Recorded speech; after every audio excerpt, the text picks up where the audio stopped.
Decision नहीं ले पाते। मैं आज भी उस दिन को याद करता हूं जिस दिन गुरुदेव के लोग के माध्यम से प्लान मुझे पढ़ रहा था। ऊपर वाले का लाख लाख धन्यवाद देता हूं कि उस दिन मेरा मुंडी ना नहीं हिला। अगर उस दिन मेरा मुंडी ना हिल जाता कि मैं तो टीचर हूं, मैं लोगों को पढ़ाता हूं, लोगों की जॉब की तैयारी करवाता हूं, मुझे कौन पढ़ाएगा। और आप अल्टीमेटली समझिएगा, मुझे प्लान को दिखाने वाले, सर लोग से मिलवाने वाले कोई और नहीं, एक मैट्रिक फेल इंसान थे। अब थोड़ा सा बीच में ईगो आया, लेकिन फिर भी मैंने उस ईगो को साइड में किया और मुझे वही चीज समझ में आई कि बेटा जब तक तो कलम चलाएगा बोर्ड पे पैसे आएंगे, कलम चलाना बंद तो पैसे आना बंद।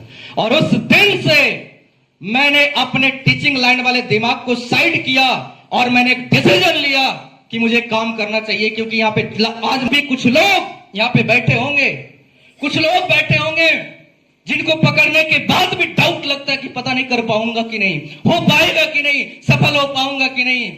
भाई साहब, डाउट में रह करके कोई भी इंसान बड़ा काम नहीं कर सकता। ये बात मुझे पहले ही समझ में आ गई थी, गुरुजी लोग बताते रहते हैं हमेशा। उस दिन यकीन, जब हम किसी भी काम की शुरुआत करते हैं तो हम डिग्री मांगते हैं। किस तरह का? आपकी कंपनी चलेगी इसकी कोई डिग्री है क्या? गारंटी है क्या?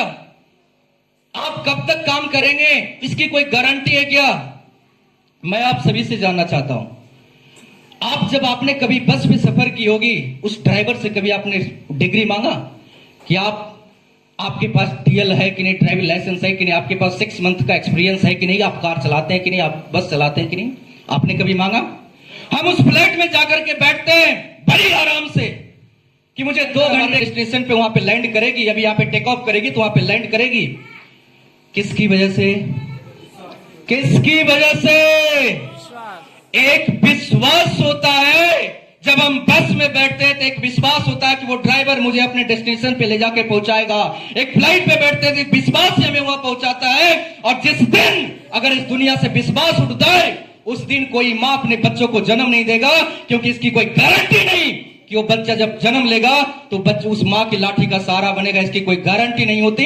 विश्वास होता है उस कुम्हार को, जिसको एक मिट्टी, मैक्सिमम लोग समझते हैं कि वो मिट्टी है, लेकिन इस कुम्हार को विश्वास होता है कि इस मिट्टी के में बर्तन छुपा हुआ है, बस वो काम करता है और कई सारे मूर्तियों का आकार ले लेता है। वो सिर्फ और सिर्फ एक ही वजह है, विश्वास। यस या नो?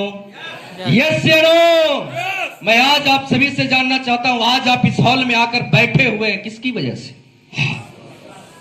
हेलो, किसकी वजह से? एक जगह से उठाई गई और एक कारीगरी को उठाया गया, दोनों पत्थर को सामने लाया गया और एक पहले जो पत्थर थे हमारे विशाल सर की तरह इंजीनियर, और जब इनके ऊपर, हालांकि ये नहीं है जो मैं बोलने वाला हूं, लेकिन मैं एग्जांपल दे रहा हूं, सर चूंकि इंजीनियर रह चुके हैं। पहले वाला जो पत्थर था वो था इंजीनियर, जब उसके ऊपर छेनी और हथौड़ा मारा गया कि मैं इसे कोई आकार दूंगा, तो उस इंजीनियर पत्थर बोलता है सर एक्सक्यूज मी। क्या? Excuse me. क्या? Excuse me. इसका मतलब क्या है? तो दोबारा समझाता है, मैं आपके पत्थर का जो छेड़ी हथौड़ी का भार है ना, मैं सहने वाला नहीं हूं, मेरे से नहीं होगा। मैं ऑलरेडी क्या हूं?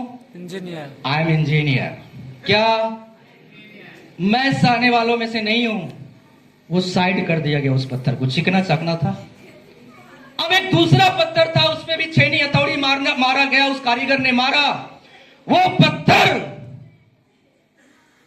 जितनी बार उस पे छेनी हथौड़ी मारी गई, कभी ने उसने उफ तक नहीं की। और एक समय बाद आया कि वो पत्थर एक मूर्ति का आकार लिया, जिस मूर्ति को आज हम और आप मंदिर में पूजा करते हैं। यस या नो? यस। यस या नो? एक मूर्ति का आकार लेता है। जब वो मूर्ति बन जाता है तो उसे किसी मंदिर में स्थापित करना था। एक शुभ मुहूर्त आता और उस मूर्ति को उस मंदिर में उनका जगह, उनको स्थान दे दिया गया। अब बारी आई उस चिकने पत्थर की, एक्सक्यूज मी वाले पत्थर की। अब उसको कहां रखूं? तो बगल में था, देखते आप, और बगल में होता है जगह खाली, वहां पे उसको छोड़ दिया गया। सारे श्रद्धालुओं की भीड़ उठी, लोग पूजा अर्चना करने आए। सारे लोग, आप जानते हैं जब वो पूजा करने आते हैं तो प्रसादी के साथ में नारियल भी लेके आते हैं। यस या नो? यस या नो? उस पत्थर पर जिसने छेनी हथौड़ी की मार सही थी, उसके ऊपर प्रसादी चढ़ रहा है, दूध डरा रहा है, फल फूल जितने भी चीजें सारी उस पे चढ़ रहा है। अब लास्ट जब पूजा एक इंसान कर लेता है तो हाथ में बचता क्या है? अब वो सोच रहा है श्रद्धालु की नारियल फोड़ूं तो कहां फोड़ूं। तो सामने दिखा एक चिकना पत्थर, मारे टबक, दूसरा आया वो भी टबक, वो भी आया टबक। साला वो एक्सक्यूज मी वाले पत्थर वाला भाई साहब सोच रहा है मने मन, काश मैं भी उस कारीगर का छेनी हथौड़ी का अगर बार थम लिया होता तो आज भी मेरे ऊपर फूल बारिश हो रही होती। यस या नो? यस यस या नो? यस या नो?